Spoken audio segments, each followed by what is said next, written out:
আসসালামু আলাইকুম, সবাই কেমন আছেন? আশা করি সবাই ভালো আছেন। তো এই যে আজকে 2 দিন কাজ করতেছে এখানে, সৌর বিদ্যুতের কাজ।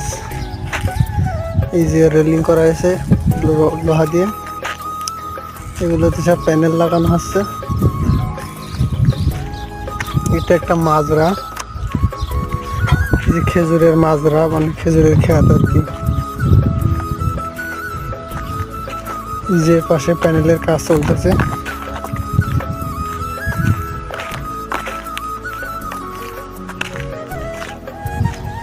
এই যেগুলো সব প্যানেল,